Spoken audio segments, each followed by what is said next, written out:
Welcome to Sweet Tea with the Classics, the podcast that takes classic literature and gives it a Southern twist. Braggadochio, Faerie Queene, Book 2, Canto 3, Book 3, Canto 8, Book 4, Cantos 4 and 5, and Book 5, Canto 3.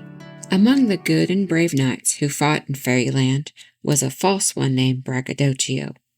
Wandering aimlessly about the forest, this man had one day come upon a noble horse fully caparisoned, and a spear lying by its side. Here was his chance. He made no endeavor to find the owner of the steed, but straightway appropriated both horse and spear. Finding himself thus armed and mounted, his ambition rose. He determined to call himself a knight, and set out for the famous court of Gloriana. He had not gone far when he saw a man sitting idly on a sunny bank. At this Braggadochio puffed himself out in order to look grand, pricked on his horse, and ran at the man full tilt. In terror the man fell flat upon the ground, and lifting up his hands, cried out piteously for mercy. Thereupon Braggadochio thought himself a great warrior, and thundered at his victim in a loud voice, calling him all sorts of names, and commanding him to yield or die, adding that he might think himself happy to be permitted a choice. The man cried out that he yielded. Then Braggadochio told him that if he would prostrate himself on the earth and kiss his stirrups, he would accept him as his thrall. Immediately the coward cringed at his feet, and did him homage as his liege lord. By and by, this craven thrall became emboldened, for he found out Braggadochio's character, and being full of cunning, resolved to keep in his master's favor by humoring his vanity. So they went forth, Braggadochio the knight, and Trumpart the squire, a fitting pair. Very soon, after they had cast in their fortunes together, they met Archimago, the great and cruel wizard. Now Archimago had a secret grudge against certain knights, and was in search of someone to avenge his fancied wrong. Delighted to see so imposing a personage as Braggadochio, he inquired of Trumpart what mighty man this was that rode on a golden saddle, that carried no weapon save a single spear. Trumpart replied that his lord was a great adventurer, who had lost his sword in a hard fight, and had sworn never to wear another until he had avenged himself of his loss. His master's spear, he alleged, was weapon enough to make 1,000 combatants quake. Archimago was much delighted, and he bowed low to Braggadochio and told the story of his wrongs. When Braggadochio heard it, he pretended to be very angry, and threatened the offending knights with instant death if Archimago would only tell him where to find them. This the enchanter at once did, but he warned Braggadochio that his enemies were two of the mightiest knights that lived, and begged him to arm himself with a sword as well as his spear. But Braggadochio scorned his advice, laughed at the notion of measuring his might by the arms he bore, and taunted the enchanter with the weakness of old age, declaring that Archimago knew little what his right arm had done. At this the old man grew ashamed of his mistrust, yet could not dismiss it from his mind. As he hesitated whether to speak again, Braggadochio broke out into a loud boast, declaring that he had once slain 7 knights with a single blade, and had then sworn never again to wear a sword unless it were that belonging to the noblest knight alive. By this grand speech, he thought to get rid of Archimago and his troublesome request, but not so, for the enchanter at once promised to bring him by the next day the flaming sword of Prince Arthur, noblest king alive. And as he spoke, he vanished, leaving no trace behind. And now the boaster began to fear, and to wonder who this strange man might be. His wonder soon changed to panic, and the bold champions, Trumpart and Braggadochio, fled from the spot as if the very ground Archimago had trod would rise and pursue them. They did not once look back until they reached a green forest, and there they concealed themselves. But their terror was by no means gone. Every leaf that moved, every sound the wind made, caused their valiant hearts to quake, while all the time they feigned that they were only pretending fear. At length a shrill horn echoed through the wood, and someone was heard moving quickly in the thicket. This new cause of fright so overcame Braggadochio that he tumbled hastily from his horse and crept into a bush. Trumpart waited to see what would happen. Presently there issued from the brushwood a lady in hunting dress. She was very beautiful. Her habit was adorned with rich jewels, and her stately bearing showed her to be of a princely birth. In her hand she carried a boar spear, and at her back was slung a bow and a quiver full of steel-headed darts. When Trompart saw the lady, fear seized upon him, and he could not tell whether to flee away or to remain in hiding. But she soon spied him out, and asked whether he had seen a wounded hind pass by. Addressing her in most respectful terms, Trompart replied that he had not, and then begged her to tell him which of the goddesses she was. She was on the point of replying when something moved in the thicket. It was Braggadochio, but the damsel thought it was her prey, and bending her bow, would have made a speedy end of the boaster had not Trompart stayed her hand, and explained that his lord, far famed for bold achievement, lay shrouded there. As he spoke, Braggadochio crept forth on hands and knees, then, rising up boldly, shook his helmet fiercely, trying to appear as if he had just been awakened from deep slumber. The sight of her beauty restored him to self-confidence, and he was beginning to resume airs of vanity when a vision of the weapon she carried cowed him. Her manner, however, again reassured him. She addressed him as companion in arms. Then Braggadochio, taking up the strain, recounted the wondrous deeds he had done, then boldly asked who she was that thus ranged the forest and did not dwell at court. To this she replied that honor was only to be found in toil, and that he who idled at home need not hope to win it. While she spoke, Braggadochio, presuming on her graciousness,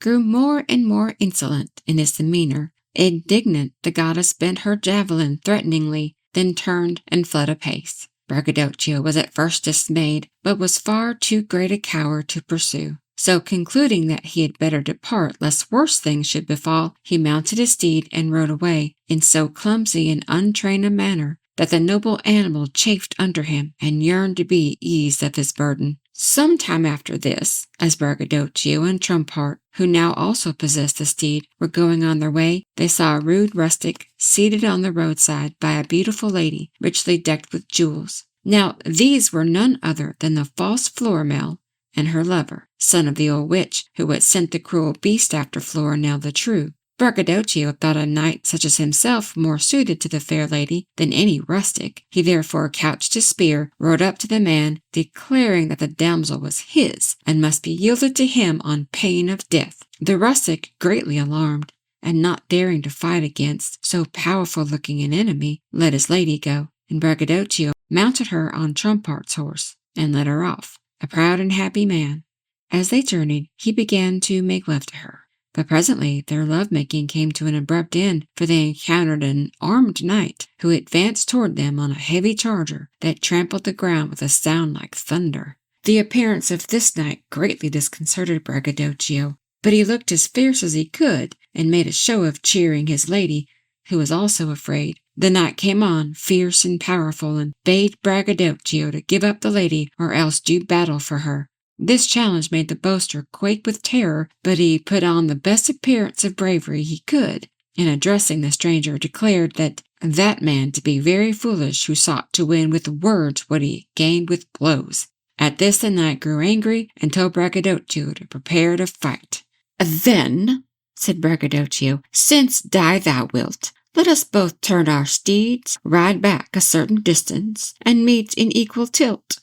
And they did as he suggested, and retired one from the other about a furlong space, when Braggadochio, whose last intention was to fight, rode away, and without looking back, left his lady-love to take her chance, caring only for his own safety. Thus did his valor show itself.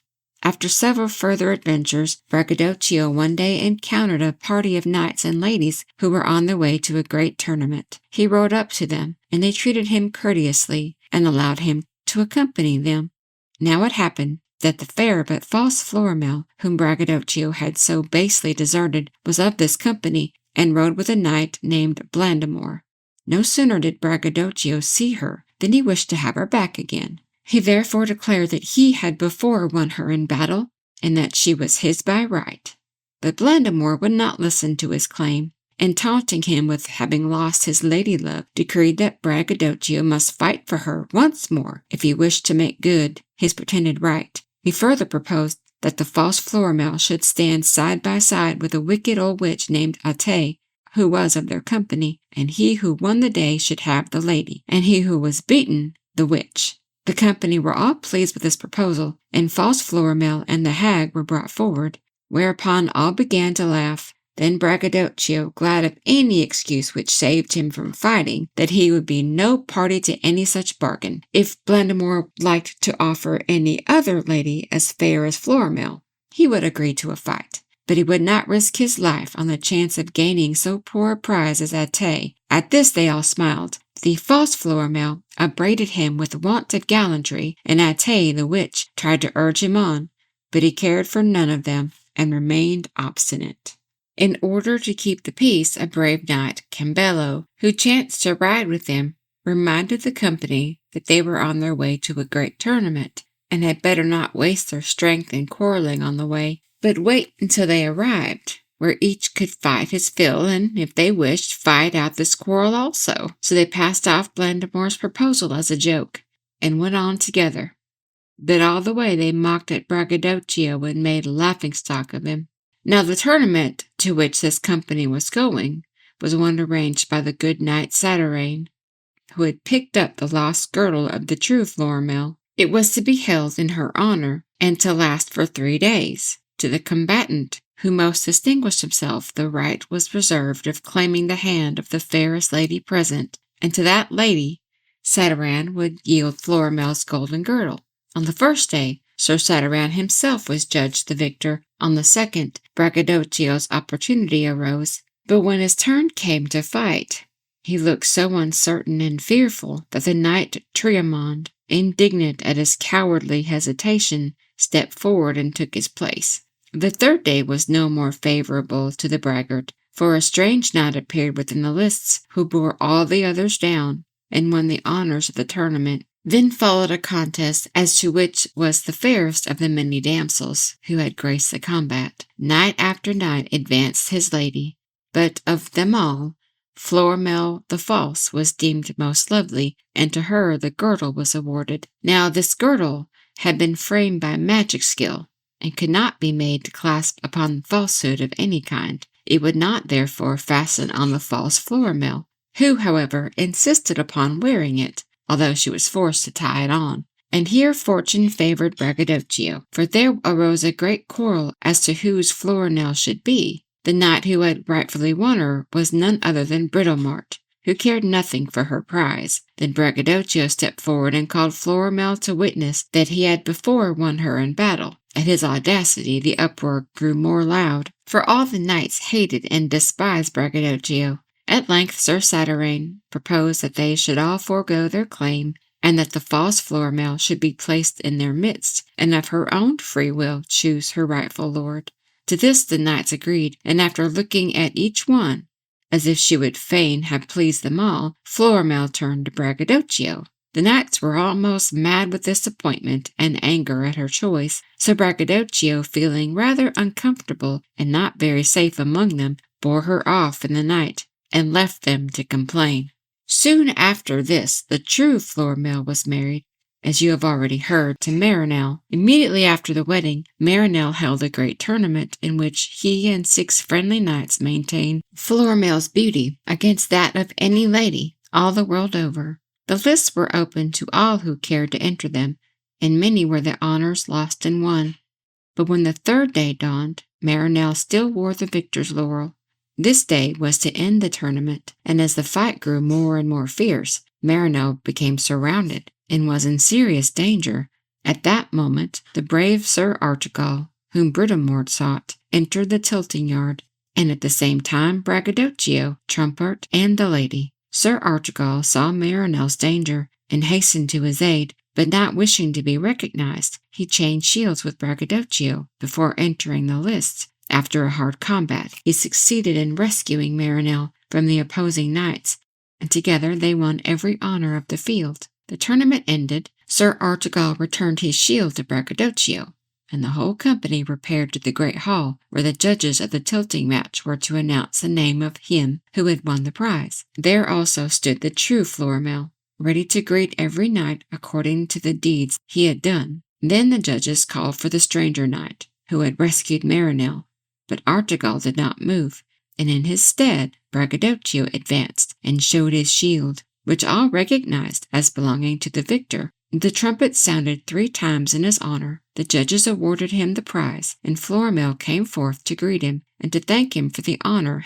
he had done her name. But Braggadochio received her courteous words with scorn, declaring that what he had done had been for his own lady's sake, and not for hers.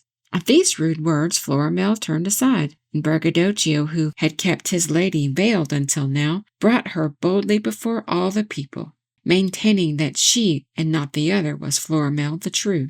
She was indeed fair, and for a moment the assemblage was stupefied, and agreed that if this were not the Florimel famed throughout fairyland, she was yet more beautiful. Even Marinell was dismayed, and knew not what to believe. Then arose Sir Artegall, and no longer able to contain his anger against Braggadochio, plainly discovered himself, and charging the boaster with utter falsehood, declared that it was he and not Braggadochio who had rescued Marinell, for proof of which he pointed to the false knight's unused sword. He called next for Florimel, and leading her up to the other, caused the two to stand side by side. Behold, the false could not abide the presence of the true, and the false Florimel faded away before their eyes, and no trace of her was left but the empty girdle.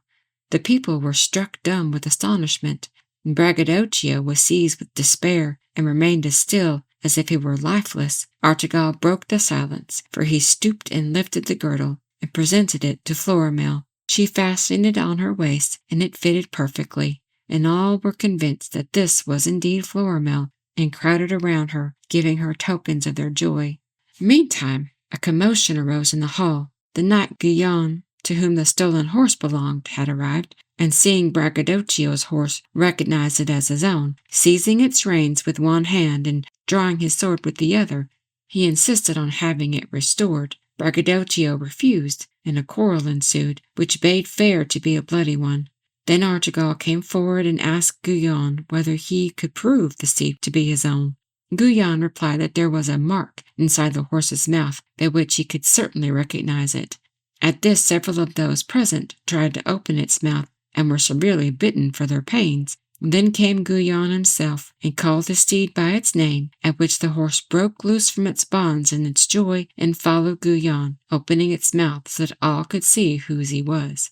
Now Artegall was deemed the just, and all looked to him for judgment in the quarrel. He decreed the proof sufficient, and condemned Braggadochio to go on foot until he could obtain a horse honestly. Braggadochio raged and raved in fury, and made Artegall at length so angry that he 3 times laid his hand on his sword to kill him.